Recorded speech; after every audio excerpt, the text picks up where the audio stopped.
अगर पैकमैन जैसी arcade games real life में आ जाएं तो कैसा होगा। ऐसा ही कुछ दिखाने की कोशिश की गई है इस मूवी में। तो चलिए बढ़ते हैं मूवी की स्टोरी की ओर। मूवी की स्टोरी शुरू होती है ईयर 1982 में, जहां पर दो फ्रेंड सैम ब्रेनर और विल कूपर जाते हैं वीडियो गेम आर्केड में, मतलब जहां पर वीडियो गेम्स खेली जाती हैं। वहां पर सैम को पता चलता है कि ये सारी गेम्स एक पैटर्न में चलती हैं। उस गेम का पैटर्न समझ लो तो उसको आप मास्टर कर सकते हो। और सैम ने भी सारे गेम्स के पैटर्न को समझ लिया। अब ये दोनों दोस्त एक गेम चैंपियनशिप खेलने जाते हैं, जहां पर फाइनल में आके सैम एडी नाम के एक बंदे से हार जाता है। एडी ने अपना निकनेम रखा होता है फायर ब्लास्टर, और सैम डोंकी कॉन्ग गैंग में फाइनल में आके हारता है। इस पूरी गेमिंग चैंपियनशिप की एक वीडियो रिकॉर्डिंग हुई थी, जिसको स्पेस में जाके छोड़ दिया गया था। अब मूवी की स्टोरी आ जाती है प्रेजेंट डे पे, मूवी के हिसाब से 30 साल बाद। इस समय सैम घर में जा जाके टीवीज, होम थिएटर्स वगैरह इंस्टॉल करता था, और विल कूपर बन गया था अमेरिका का प्रेसिडेंट, जिसको लोग ज़्यादा पसंद नहीं करते थे। अब यूएस के किसी एक मिलिट्री बेस पे एलियंस द्वारा अटैक किया जाता है, बिल्कुल एक गेम की फॉर्म में, जिसका नाम था गालगा। और वहाँ से एलियंस एक सोल्जर को उठा के ले जाते हैं अपने साथ। अब सैम किसी लेडी के घर पे टीवी, होम थिएटर वगैरह इंस्टॉल करने गया होता है। उस लेडी का डिवोर्स हो चुका होता है, उसका एक छोटा सा बच्चा होता है। सैम सब कुछ लगा लेता है, टीवी वगैरह लगा देता है। एंड में उन दोनों के बीच में छोटी मोटी नोकझोंक हो जाती है। अब दोनों को अलग अलग कॉल आता है प्रेसिडेंट ऑफिस से, और दोनों को ही व्हाइट हाउस में बुलाया जाता है। वहाँ जाके सैम को पता चलता है कि ये तो भाई आर्मी की कोई ऑफिसर है।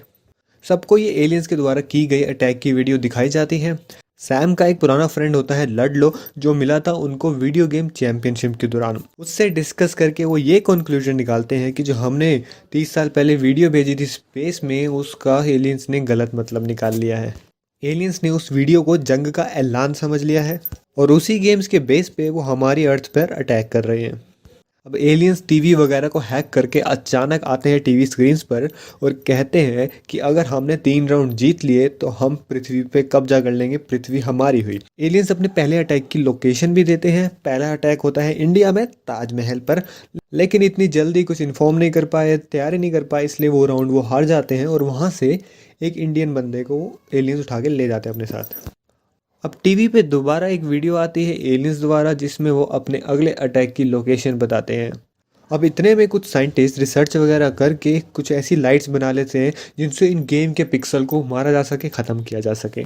सैम और लडलो यूएस आर्मी को गेम खेलने की ट्रेनिंग देते हैं, लेकिन मैदान जंग में यूएस आर्मी का कोई भी बंदा ढंग से वो गेम नहीं खेल पा रहा था। तो सैम और लडलो इंटरप्ट करते हैं, और यूएस आर्मी के सोल्जर से गन लेकर डू डू डू डू करते हैं, और वो गेम वो जीत जाते हैं। अब एलियंस द्वारा विक्ट्री टोकन के रूप में उन्हें एक डॉग मिलता है, जो कि डक हंट में होता है, आपने शायद देखा होगा। अब अगला गेम होने वाला था पैकमैन, लेकिन इन तीनों दोस्तों को लगता था कि सैम वैसे तो बहुत बढ़िया प्लेयर है, लेकिन ये फाइनल में हार गया था, तो इससे भी कोई बेस्ट प्लेयर की हमें जरूरत हो सकती है। तो ये पहुंचते हैं एडी के पास, जिससे सैम 30 साल पहले फाइनल में हारा था। एडी जेल में होता है, तो उसकी शर्तें मान के उसको छुड़वा लेते हैं। अब पूरे शहर में पैकमैन घूम रहा है। उसकी 3 लाइव्स हैं। उसको मारने का तरीका है वो घोस्ट, जो 4 घोस्ट होते हैं, वो उसको मारने का तरीका है। अब मूवी में घोस्ट की जगह थे 4 मिनी कूपर कार्स, जिनको साइंटिफिक तड़का लगा के तैयार किया गया था। पहले 2 पैकमैन को तीनों ने मिलकर आउट कर दिया था, और आखिरी पैकमैन को सैम ने अकेले आउट किया था। लेकिन इस पैकमैन की गेम में एडी पता नहीं किस तरीके से काफ़ी तेज चल रहा था जगह जगह पे। लेकिन एनी हाउ वो गेम वो जीत चुके थे, और उन्होंने अर्थ को बचा लिया था। और विक्ट्री टोकन के नाम पे उनको एलियंस ने दिया क्यूबर्ट। लेकिन बाद में जब ये सब लोग पार्टी मना रहे होते हैं, तो एलियंस का एक और मैसेज ब्रॉडकास्ट होता है, और उसमें वो कहते हैं कि तुमने गेम चीटिंग करके जीती है, इसलिए तुम गेम हार चुके हो, और हम अब पृथ्वी पे कब्जा करने वाले हैं। जो वो बच्चा होता है मैटी, उसको पता चलता है कि जो एडी ने चश्मे पहने हैं उसमें चीट कोड्स लिखे हुए हैं, मतलब वो बचपन से आज तक चीटिंग करके जीतता आ रहा था। और एडी ने पैकमैन खेलते हुए भी स्पीड चीट यूज़ किया था पैकमैन को मारने के लिए। एलियंस मैटी को भी उठा के अपने साथ ले जाते हैं। एलियंस ने सारी की सारी आर्मी धरती पर भेज दी, यानी कि हर गेम का एक एक करेक्टर अब धरती पे था। लडलो का एक गेम करेक्टर पे क्रश था बचपन से, अब वो भी धरती पे आ गई थी, और लडलो ने पता नहीं उससे क्या क्या कहा, अपने घुटनों पे बैठा ब्ला ब्ला, और अब वो करेक्टर धरती वासियों की तरफ से लड़ रही थी। अब सिचुएशन ये थी कि लडलो, एडी और ये लड़की धरती पर लड़ रहे थे। वहीं दूसरी तरफ सैम ने सोचा कि हमें एलियन से बात करनी पड़ेगी, कि उसे ये कोई गलतफहमी हो गई है। तो सैम, विल कूपर और वॉयलेट स्पेसशिप के पास जाते हैं, जहाँ स्पेसशिप उन्हें ऊपर उठा लेती है। एलियंस इन तीनों को उठा के डाल देते हैं डोंकी कॉन्ग गेम में, और ये वही गेम थी जिसमें सैम बचपन में एडी से फाइनल में हार गया था।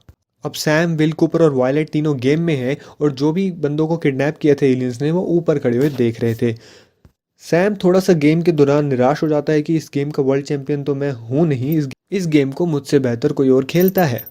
इतने में ऊपर से मैटी चिल्लाता है कि एडी ने हर गेम में चीट कोड्स यूज़ किए थे।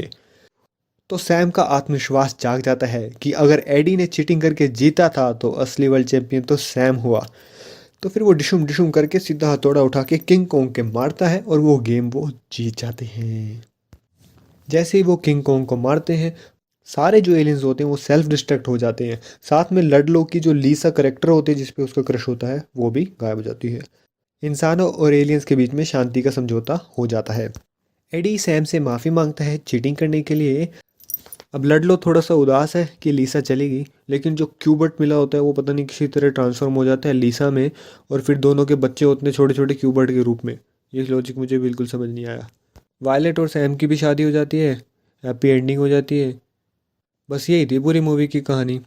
बहुत सी चीज़ें इसमें लॉजिकल थी, बट ठीक है, बच्चों के हिसाब से बनाई गई मूवी है तो बच्चे देख सकते हैं इसको। हमारी वीडियो देखने के लिए धन्यवाद।